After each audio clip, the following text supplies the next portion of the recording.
Hello friends, அந்த வேலை என்ன பார்க்க போகிறோம் அப்படின்னா, அனாயன்ஸில் படிக்கிற first year first semester students உங்களுக்கான இன்ஜினியரிங் ஃபிசிக்ஸ் எக்ஸாம் பார்த்தீங்க அப்படின்னா இன்றைக்கி கம்ப்ளீட்டாக இருக்கும். ஸோ இன்றைக்கி நடந்த எக்ஸாம் கொஸ்டின் எப்படி வந்திருக்கு அப்படிங்கிற பற்றி தான் ஃப்ரெண்ட்ஸ் அந்த வேலையில் பார்க்க போகிறோம். ஸோ அது மட்டும் இல்லாமல் நாளைக்கு ஒரு நாள் உங்களுக்கு ஒரு கேப் இருக்கும். ஸோ அதுக்கப்புறம் 2 நாள் வந்து தொடர்ந்து எக்ஸாம்ஸ் இருக்கும். அந்த எக்ஸாம்க்கு நம்ம எப்படி ப்ரிப்பேர் பண்ணலாம் அப்படிங்கிற உங்களுக்கு ஒரு ஐடியா கொடுத்துருக்கேன்.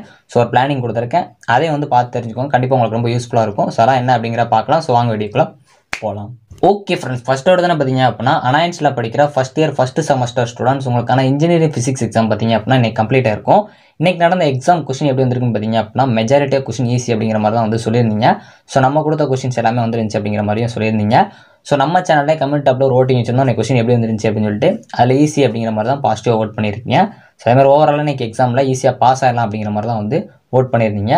ஸோ ரொம்ப ஹாப்பியாக இருக்குது. அதே மாதிரி வந்து நெக்ஸ்ட் எக்ஸாம்ஸும் இதே மாதிரி நல்லா ப்ரிப்பேர் பண்ணுங்கள். கண்டிப்பாக உங்களுக்கு கொஸ்டின் இதே மாதிரி தான் வரும். நீங்கள் படிக்கிறதில் கான்சென்ட்ரேட் பண்ணுங்கள். கண்டிப்பாக வந்து உங்களால் நல்ல மார்க்ஸ் எடுக்க முடியும். இவ்வளோ நாள் நீங்கள் படிக்கல அப்படின்னாலும் இந்த கிடைக்கிற டைம்ஸில் படிங்க. இதிலே நீங்கள் அதிக மார்க்ஸ் எடுத்துடலாம். ஸோ அண்டர்ஸ்டாண்ட் பண்ணி பாருங்கள். கான்செப்ட்லாம் புரிஞ்சு நீங்கள் எழுதினீங்க அப்படின்னால ஈஸியாக வந்து உங்களால் வந்து அதிக மார்க்ஸ் எடுக்க முடியும். ஸோ நெக்ஸ்ட்டு பார்த்தீங்க அப்படின்னா உங்களுக்கு நாளைக்கு ஒரு நாள் வந்து கேப் இருக்கும். அதுக்கப்புறம் பார்த்தீங்க அப்படின்னா தொடர்ந்து 2 எக்ஸாம்ஸ் வந்து உங்களுக்கு கண்டக்ட் பண்ணுவாங்க. ஸோ அப்படிங்கிறப்போ உங்களுக்கு February 1 பார்த்தீங்க அப்படின்னா ஹெரிட்டேஜ் ஆஃப் தமிழும், அதேமாதிரி February 2 பார்த்தீங்க அப்படின்னா பைத்தான் எக்ஸாமும் இருக்கும். தமிழ் எக்ஸாமுக்கு பார்த்தீங்க அப்படின்னா மேக்ஸிமம் வந்து நீங்கள் கான்சன்ட்ரேஷன் கொஞ்சம் கம்மியாக பண்ணுங்கள். ஏன்னா உங்களுக்கு அது ஒரு கிரெடிட் தான். அது மட்டும் இல்லாமல் நீங்கள் ஈஸியாக வந்து அதில் மார்க்ஸ் எடுத்துடலாம். உங்களுக்கு கொஸ்டின் ரொம்ப ஈஸியாக தான் இருக்கும். ஸோ அப்படிங்கிறப்போ உங்களுக்கு நான் ஒரு பிளானிங் சொல்கிறேன். இது பிடிச்சிருந்துச்சி அப்படின்னா கண்டிப்பாக இதை ஃபாலோ பண்ணுங்கள். அப்படி இல்லை அப்படின்னா உங்களுக்கு எதுவும் பிளானிங் வச்சுருந்தீங்க அப்படின்னா அதை கீப் அப் பண்ண பாருங்கள். ஸோ ஃபஸ்ட்டு இன்றைக்கி நைட்லேருந்து நாளைக்கு மத்தியானம் வரைக்கும் கண்டிப்பாக ப்ராப்ளம் சால்விங் என்ற பைத்தான் ப்ரோக்ராமிங் அதை வந்து பார்க்க பாருங்கள். ஸோ அதுக்கடுத்து பார்த்தீங்க அப்படின்னா பேலன்ஸ் இருக்க டைமில் ஹெரிட்டேஜ் ஆஃப் தமிழ்ஸ் பாருங்கள். ஏன் அப்படின்னா உங்களுக்கு தமிழை விட நீங்கள் பைத்தானில் வந்து வெயிட்டேஜ் கொஞ்சம் அதிகமாக கொடுத்தீங்க அப்படின்னா உங்களுக்கு அதை வந்து அதிக மார்க்ஸ் கிடைக்கும். ஸோ அதனால் வந்து நீங்கள் வேறு பிளானிங் வச்சுருந்தீங்க அப்படின்னா அதை கூட ஃபாலோ பண்ணுங்கள். ஸோ அதேமாதிரி வந்து உங்களுக்கு தமிழ் பொறுத்த வரைக்கும் ஃபஸ்ட் யூனிட் வந்து ரொம்ப ரொம்ப முக்கியமான ஒன்று. ஏன்னா அது கண்டிப்பாக வந்து உங்களுக்கு சாய்ஸ் இல்லாமல் வருது.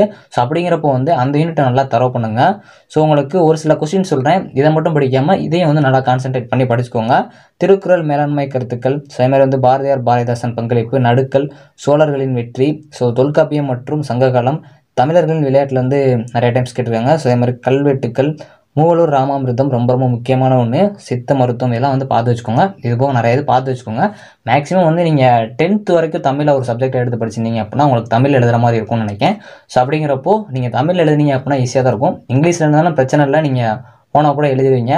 ஸோ கான்செப்டாக புரிஞ்சு பாருங்கள். கண்டிப்பாக தமிழ் ரொம்ப ஈஸியாக தான் இருக்கும். ப்ராப்ளம் சால்விங் என்ற பைத்தான் ப்ரோக்ராமிங் பொறுத்த வரைக்கும் நீங்கள் வந்து ப்ரோக்ராம்ஸ் வந்து ஒரு சில டைம் வந்து எக்ஸாமில் கேட்பாங்க. சம்டைம்ஸ் ப்ரோக்ராமே கேட்டுருவாங்க. அப்படிங்கிறப்போ கொஞ்சம் நல்லா வந்து அதையும் வந்து பார்க்க பாருங்கள்.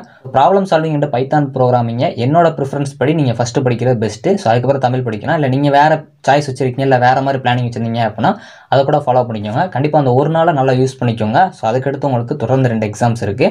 ஸோ எக்ஸாம்ஸ் நல்லா பண்ண அப்புறம் கண்டிப்பாக உங்களுக்கு தெரிஞ்ச கொஸ்டின் தான் வரும். கண்டிப்பாக நீங்கள் படிக்கிற கொஸ்டின் தான் வரும். கான்ஃபிடென்ட்டாக படிங்க. கண்டிப்பாக நல்ல மார்க்ஸ் எடுக்கலாம். ஓகே ஃப்ரெண்ட்ஸ், இன்றைக்கி ஓவராலாக கொஸ்டின் பார்த்தீங்க அப்படின்னா ஈஸியாக தான் வந்திருக்கு. ஸோ நீங்கள் எக்ஸாம் பண்ணியிருந்தீங்க அப்படின்னா நீங்கள் எப்படி பண்ணியிருக்கீங்க அப்படிங்கிற மறக்காமல் கமெண்ட் பண்ணுங்கள். நீங்கள் நம்ம கமெண்ட் அப்லோட் பண்ணல அப்படின்னா மறக்காமல் கிளிக் பண்ணி ஓட் பண்ணிக்கோங்க. ஸோ அதே மாதிரி ஒரு நாள் இருக்க டைமை நல்லா யூஸ் பண்ணிக்கோங்க. தேங்க்யூ ஃப்ரெண்ட்ஸ், நெக்ஸ்ட் வீடியோவில் சந்திப்போம்.